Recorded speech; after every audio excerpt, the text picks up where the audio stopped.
Hey everybody, welcome back to the farm.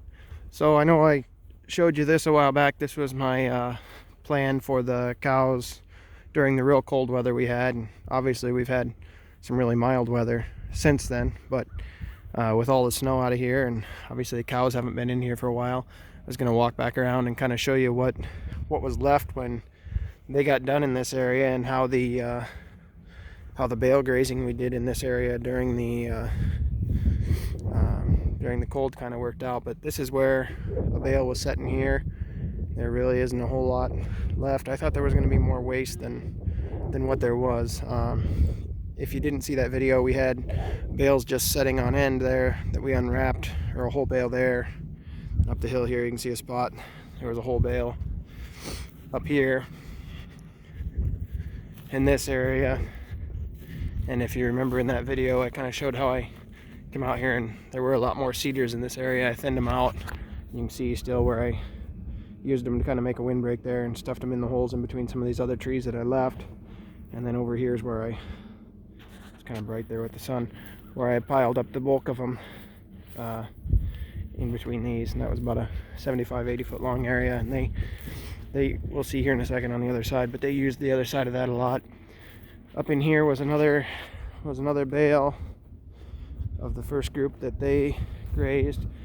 And then towards the end of that cold spell, I set 4 more bales up here on top, but these were a little grassier bales, and I don't know if there was just something about I guess I can't tell you what varieties of grass it was that were in those bales.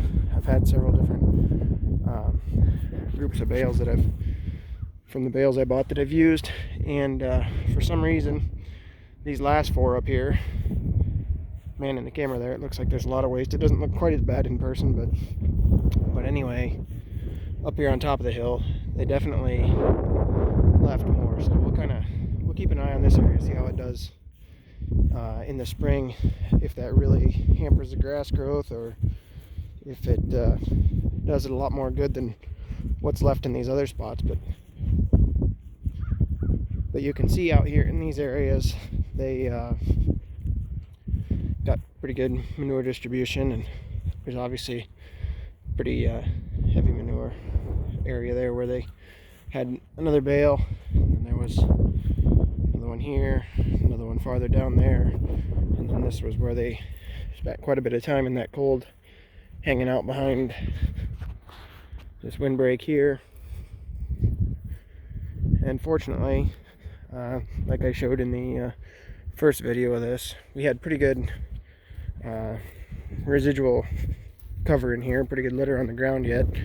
So they really, other than just manuring it heavy in some of these areas, they didn't do anything that's going to damage these areas at all. And I showed this area down in here along this draw where we had that wire. I was concerned about keeping that out away from the trees a little bit, and not having them get too much manure down in there, because you can see kind of down through those trees is pond down in behind there. And they didn't. They used this area kind of heavy right in here. With the amount of grass and stuff we have, there's not going to be, and we've got good cover on the ground. We don't have any bare soil, so we're not going to have a erosion issue or a nutrient runoff issue or anything into the pond there, especially with that buffer in the grass and the trees there. It's still a good, from that wire down to the pond is a good 40 to 50 feet. Most of the way around there. It gets to be a little less down over that way, probably 30 feet or so, but there's really not any manuring over there.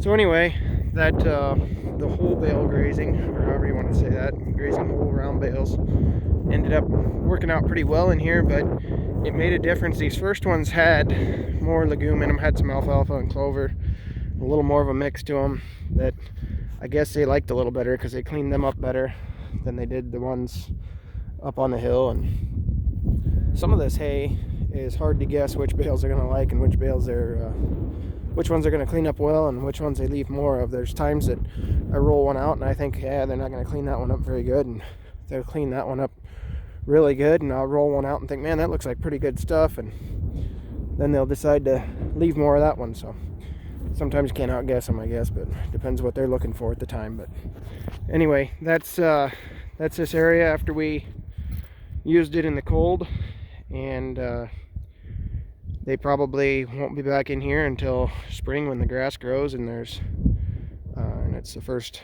pass grazing through here. So anyway, thought I'd show that again after we got done with it. Hope everybody has a great day, and check back in with us when you get a chance.